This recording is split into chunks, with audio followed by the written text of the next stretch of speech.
Goff will lead the Rams up here 1st and 10 at their 25-yard line.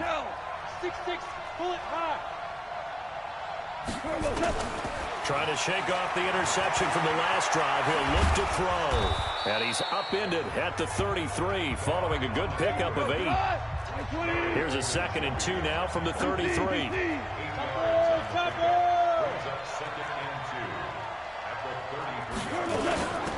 They'll run it now out of the gun.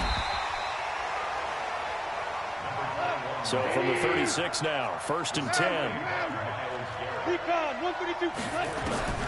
From the gun, here's Goff.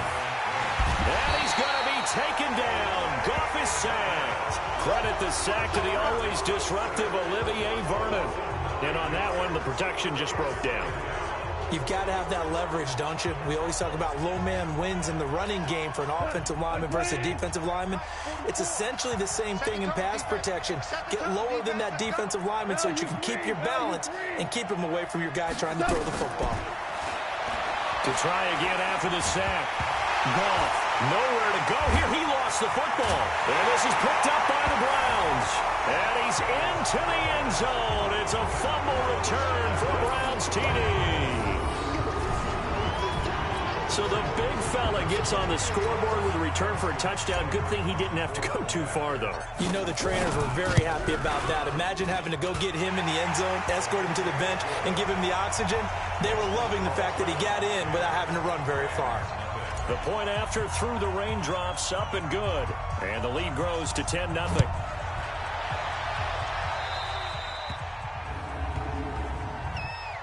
Free kick out of bounds. Kicking team. And that drives coaches insane, doesn't it? When they see that happen, it just doesn't feel right, does it? Plus, you're giving up yardage.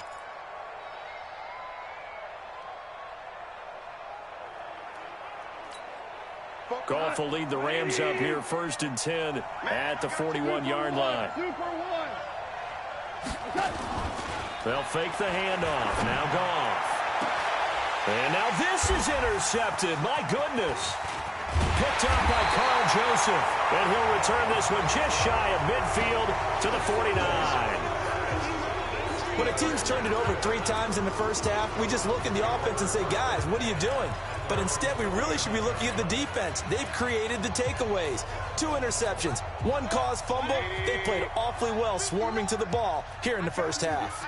Good starting field position for them as they come up 1st and 10. Just shy of midfield at the 49. And he's going to take this one across midfield and into Ram territory. On the ground, it's Chubb. 2 yards the gain there, and now they're left with a 3rd and about 4 for a first. Now Chubb. And he gets this inside the 35-yard line. That'll move the sticks for the Browns, a gain of 12. 10-0 the score after 1 on EA Sports.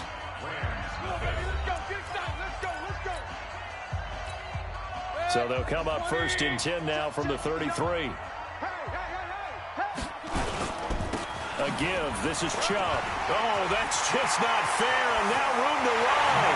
And all the way in. Touchdown, Cleveland. Nick Chubb, 33 yards. And the Browns are going to tack on to their advantage. Well, partner, that was another explosive run. And one thing I've learned in our time in this game, yes, the offensive line has to get a lot of credit, but for big runs to occur, the wide receivers have to block well downfield. And then you have to have a good guy carrying the ball too, right? Oh, without a doubt. You need that difference maker lugging the rock. And the formula there on the 2-point try, they go 5 wide. Not even the option to hand the ball off. They got it. They tried to create space, and there isn't a whole lot of it there. For the defense, what you're trying to do is make sure that someone, if they're going to catch the ball, make them catch it behind you because they run out of space with the back line. But in this case, the offense figured it out. So they will accept the penalty and move forward. Automatic first down. Goff will lead the Rams up here 1st and 10 at the 40. A shotgun snap for Goff. Forced out to his left.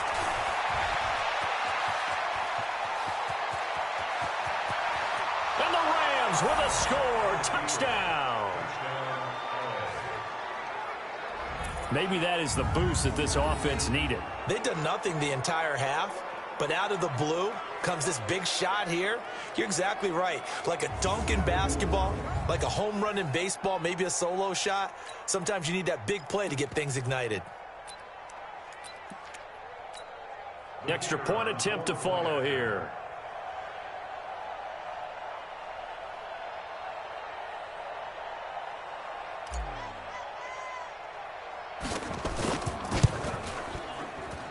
And oh, it's no good on the PAT, so they can't add on here. And our score is going to stay right where it is.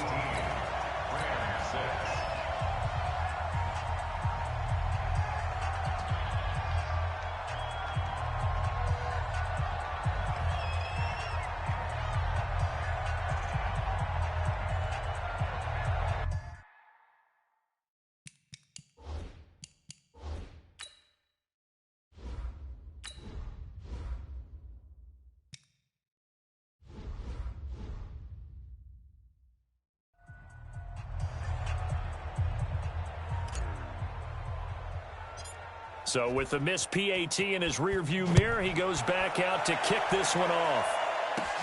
This will be taken about the 12.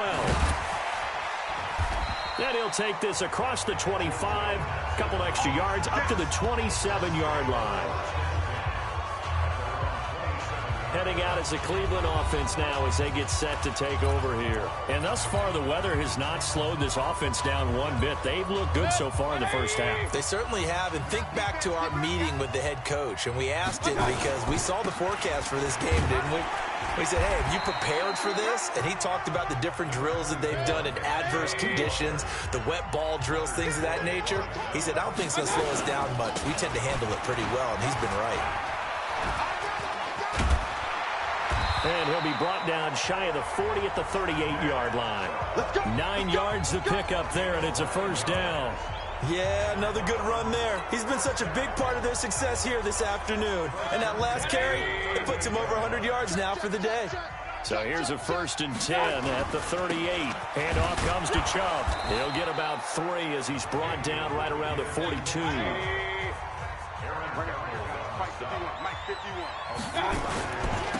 Now a handoff here to his running back. Calling a gain of a couple, and that's going to leave him with a 3rd and about 5. Well, that's not a run that's going to make any of the highlight tapes, but they've been moving it well all game on the ground. This is another one that keeps them moving forward.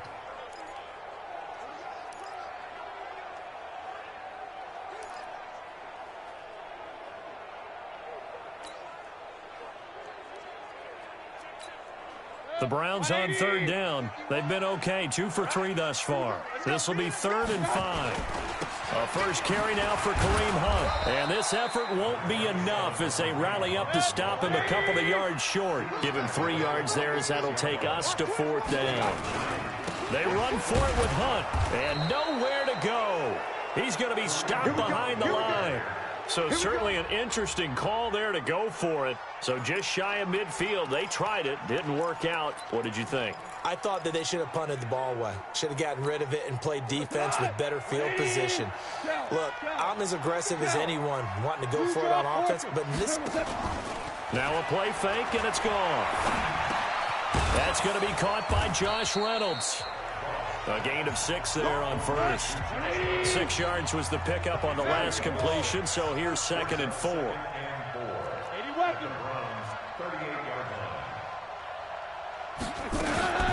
They'll run it now out of the gun. Only a yard on the pickup there, and it'll bring up a 3rd down.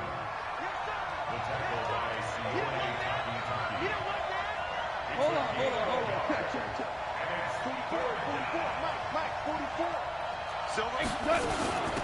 They'll run it now out of the gun. And he's going to be taken down here still a couple yards short of the first. Just a yard on the run there, and that's going to bring us to a 4th down. Now that was a big-time play by the defense. They as well knew where the first down line was, and they didn't let them get anywhere near it.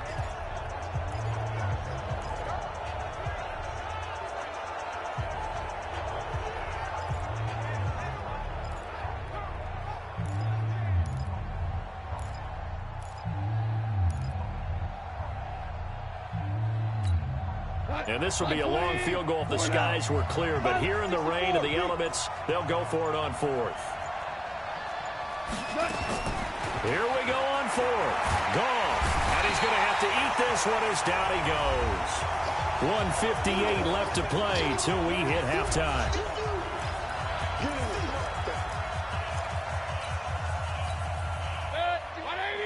Coming up at halftime in a little less than 2 minutes, we'll send you to Orlando where Jonathan Coachman is standing by. He'll have highlights and analysis of this first half. Give him a couple on the carry there, 2nd and 8. And to give this time to the tailback. And some room to roam now. Weaving through traffic, and now he's free. And all the way in. Touchdown, Cleveland.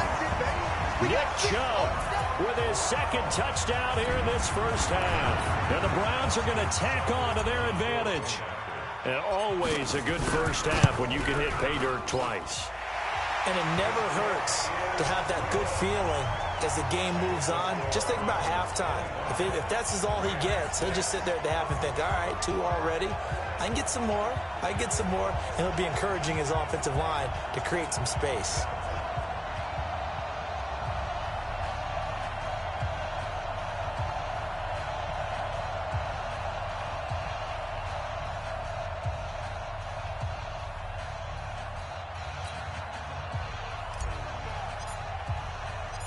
Out is the kickoff unit as they run up and send this one away. This is fielded at the goal line. And he'll get across the 20 before he's brought down at about the 23-yard line. Getting set to go again as we look at the back heading onto the field again. He's just been looking for some space. Yeah, I'm not going to pin it on him or the offensive line, but they need to get this run game going better. Sometimes you just have to credit the defense. They came in with a plan themselves. So I think now you try and mix things up a little bit. Get the ball in the hands of some other people, find some other playmakers, but always let the defense believe that he's still a threat. I was going to say, don't forget about him. No, don't take him totally out of the game. That's going to go as a loss of 4. And it'll be 2nd down. Anytime you call an inside running play, you just know there should be a lot of congestion there. You're counting on your offensive line to take control of the line of scrimmage. That didn't happen in this case, and that play got bottled up. Off play action. Here's Goff. Going up top for Kupp. And for the 3rd time here in this half, it's intercepted. Picked up by Carl Joseph, and they will set up shop at their own 46-yard line. And that gives him now 3 interceptions in the game. Well, someone's locked into what they're trying to get done in the passing game. When was the last time we had someone get 3 in a contest? 2011, wasn't it? Kurt Coleman. Oh, yeah, that's then right. With the Eagles. That's right. Then with the Eagles, and I believe it's against Washington and Rex Grossman. That's correct. They start on the ground with Nick Chubb. And maybe a measure of revenge there. He's had his way in this one, but this time they get him behind the line. He'll wind up losing a yard on the play, and that'll bring up a 2nd and 11. And he'll go down, but not before getting this inside the 30. A gain of 28 yards there and give him a 1st down. And he'll give it here to his running back. And the 2nd wave of tacklers is going to get him as they stop him behind the line. Now a handoff here to his running back. Stopped at the 24-yard line after a gain of 5. So we reach halftime. And just like that, on we head to half number 2.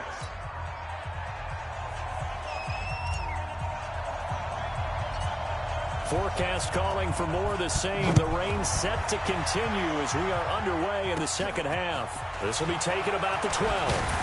And a nice return sets him up pretty good here at the 30-yard line. Here's the Browns offense now getting set to start off this 3rd quarter. They built a good first half lead. Now they have a chance to add on to it. And what I'm thinking is that the offensive staff spent the entire halftime just working with them on, here's what we think they're going to do to attack us in the 2nd half. Nice first half that we've had, guys, but be prepared for some change-ups. We're going to see them when we kick it off in the 2nd half. See how they handle any adjustments that might be made defensively. Mayfield now. He's got the hook up to Odell Beckham. And he'll work it across midfield inside the 45. 13 yards to pick up there. Good for a Cleveland first. Here's Mayfield, and it's hauled in by Austin Hooper. And he's going to get this inside the 30. 14 yards, and it's a Cleveland first down. Mayfield on first down. Flushed out right. It's caught by OBJ. And down he goes, taking it inside the 10, just shy of the 5 at the 6. 23 yards on the play. And that's going to be caught for a Browns touchdown. Austin Hooper there to make the grab. And the Browns are going to tack on to their advantage. And he is a reliable target. They like to get him involved. They got him involved there for the score. And they should. He's a very good player. Remember, they can use him in certain positions, so many different spots, and he usually comes through for them. The drive summary that time, 5 plays. And it's capped off by the Browns touchdown. The kickoff unit is out on the field, and they will send this one away.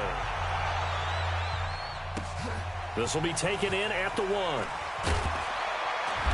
And he will be brought down here at about the 17-yard line. Now the attention turns back to the Rams offense as they get ready for their first possession of the second half. They trail offense, first time to touch the ball in quarter 3, and we'll see what they can do. And I can't wait to see what they have planned, because sometimes... And he's taken down. This will be a Brown sack. The D-tackle Sheldon Richardson came barreling in for the sack. That huge loss on the sack makes this job much more difficult. It's now second down and 22 yards to go. Here's a throw right side taken in by his tight end. And they'll mark him down right around the 9, just shy of the 10. 4 yards on the completion, and it sets up a third down. And, partner, I think that was a great example that not all tight ends are created equal, because everything was right. Got the completion, but he's not one of the more dynamic guys in the league. So even though he caught it, couldn't turn it into much more. And he's going to get this to about the 20, but that is well short of what he needed. It's a gain of 11, but they're still well short. It's fourth down. So much about this game is just understanding situations and then having to execute, isn't it? Guard the first down sticks. Don't let them get there. And they rallied and made the tackle. Here's Johnny Hacker now. And surprisingly, this is the first punt of the game for either team. Now Nansen. 35 yards that time on the punt. And the Browns will take over, 1st and 10. The offense trots back out there. Let's turn our focus now to Nick Chubb. So after that hot start, the numbers here show the decline. What has the defense done adjustment-wise? Sometimes when you have a running back who's gotten off to a hot start, you've got to catch him before he really gets going. So you change what you do across the defensive front. Instead of the linebackers being back a few yards, you bring them up closer. It's what we call mugging the line of scrimmage, taking away a lot of blocking angles and gaps and maybe stopping him before he can get going. Mugging the line of scrimmage, okay. Yeah, in this case. That'll move the sticks for the Browns, a gain of 12. Now here's a pass on first down that's knocked away and incomplete. Jalen Ramsey right there in coverage to knock it away. It's always a battle. Who's going to win on first down, the offense or the defense? Let's face it, if you've got the ball, 4 yards or more on first down is what you're aiming for. They tried to throw for it there. Nice effort to knock that one away and bring up second down. Now, meanwhile, a pass that should have been intercepted, but it winds up falling incomplete. One thing I know from experience is that when the deep ball is thrown and you're the defender, you've got to fight that little bit of panic that emerges. You've got to play the ball really well. It's a 50-50 jump ball. Nowhere to escape, and he goes down. A'Shawn Robinson, too much to handle that time, gets the sack. Mayfield to throw for it on 4th. Got a man, that's Rashard Higgins. And now this is going to depend on the spot. And they say he's just short. The Browns unable to move the chains on 4th down. And the Rams are going to take possession of the turnover on downs. set to begin their next drive, the Rams offense at the line. And on the last go-around, they really couldn't get anything going. They had to punt from deep inside their own territory, which means you're going to lose the field position battle as a general rule. What they're looking for now is a little more consistency, move the ball at least a few times on offense, get a couple of first downs, and hopefully flip the field. Yeah, just something to build off of. That's what they're looking for here.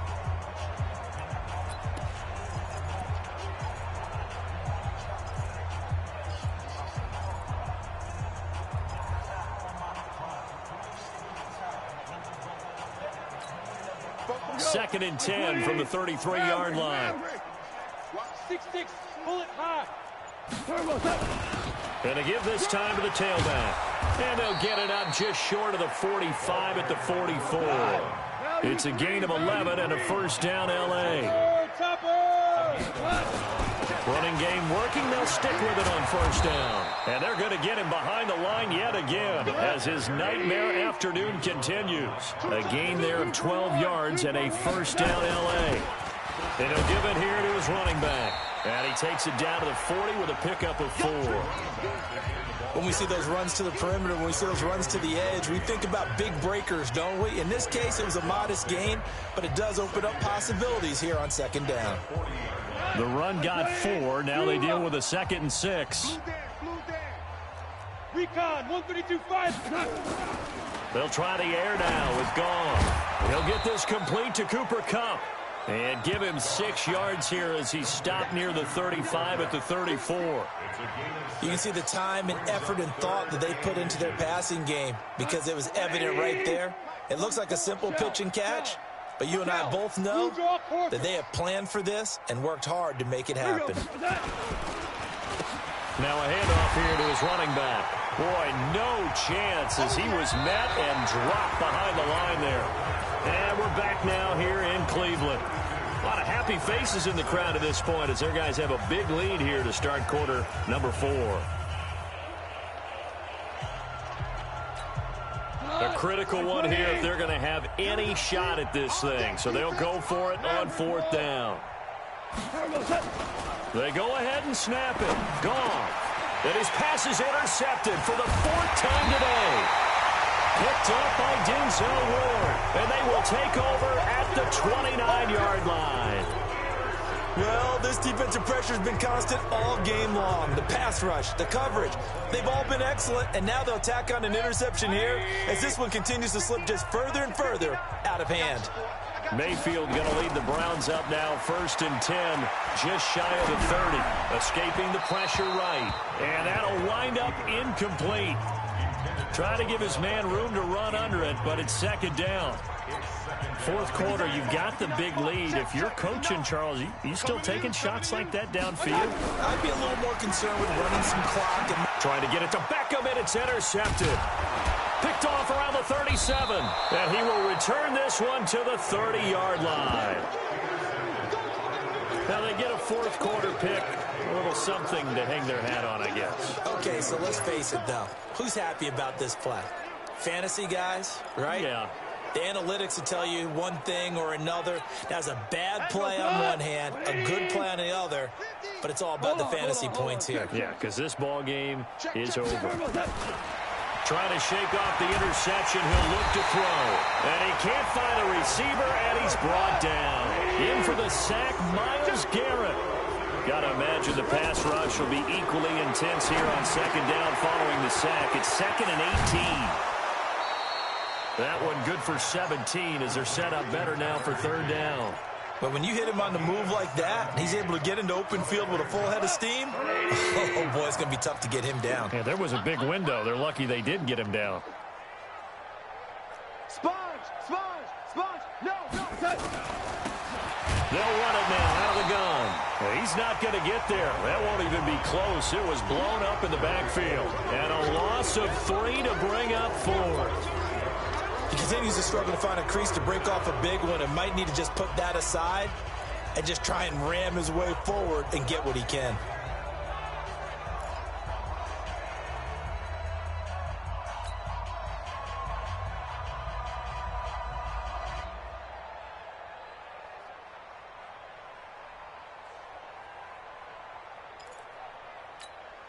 Their already slim hopes are going to ride on this one. They'll go on 4th down. Desperation time for Goff on 4th. Flush to his right. He can run for it, and he will. And he will have the first down across the 20 to the 19-yard line.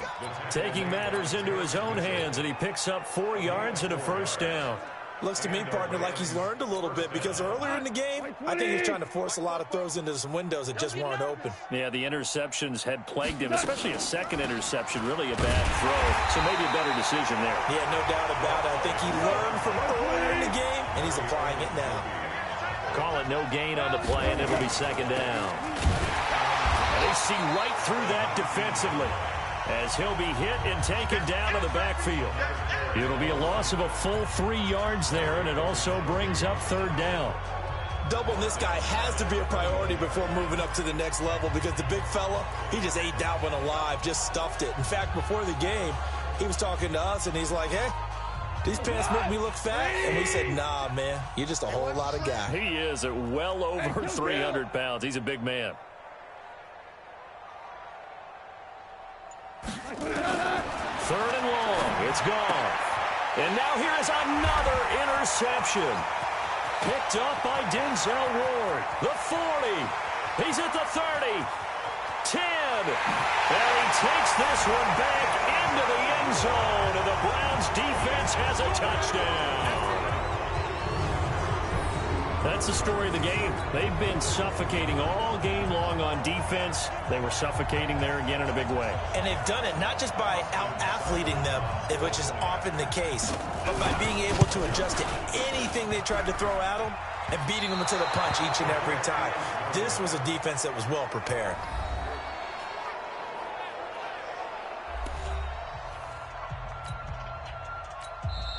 The Rams going to go ahead and use the first of their timeouts. That'll leave them with 2 remaining. We'll be back after this.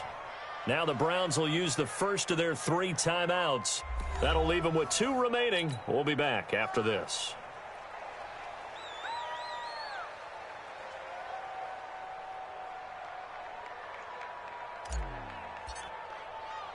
So they'll get another shot on offense following that pick 6. And now the kick is away. This is taken about 7 yards deep. And no run back here. This will be a touch. Comes Los Angeles. And last time, decent field position through the pick 6. Obviously costly. But they can't afford to just bunker in now. All right, good field position means go ahead and attack on offense. Try and press the advantage a little bit. They just have to be better with the football on this possession. So that didn't bother you too much last time? No, because it's exactly what you're supposed to do. You can't have good field position, not try to take advantage of it. Sometimes the defense makes a good play, too. Goff will lead the Rams up here 1st and 10 at their own 25-yard line. And they get him down, but not before he takes it across the 40-yard line. Now the Browns signal for the second of their timeouts. That's going to leave them with just 1 remaining here in this 4th quarter.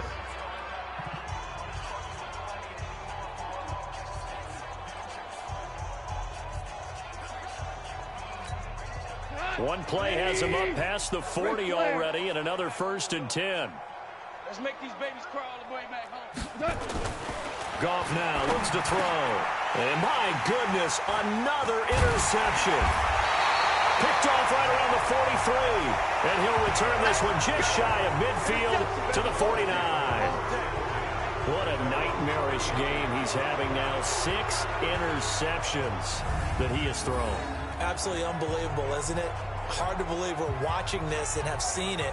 But it just tells you about the game of football. It giveth and it taketh away. Yeah, the guys, though, that have thrown 6 interceptions in a game, the likes of Peyton Manning, Brett Favre, I think Joe Namath, he did it 3 times. And now Cleveland geared up to take the field. The outcome of this one, well, we know who's going to win it. It's just all window dressing at this point. Got me thinking, what's the biggest blowout that you've been a part of as a player, broadcaster? Well, I'm not going to go to the player part, because when I think blowout, because you won every game as a player. No. I think about being blown out, and no one wants to go back to those memories. But, you know, when I was calling college football, I saw a game that, a team put 70. I actually saw it happen twice. A team put 70 on their opponent. And in the NFL in the 2017 season, I saw one of those changing of the guard games where a team that hadn't been very good before now was dominating and kicking around a team who had been ruling their division. And that's when you earn your paycheck, right? As the analyst, you got to fill that time. You've got to know what's going on out there and how it all happened. Well, obviously, that begs the question, what game was it? That was Seattle hosting Los Angeles, the Rams. Yeah. Their second meeting of the season, and the Rams turned it around from their first one and blew out the Seahawks.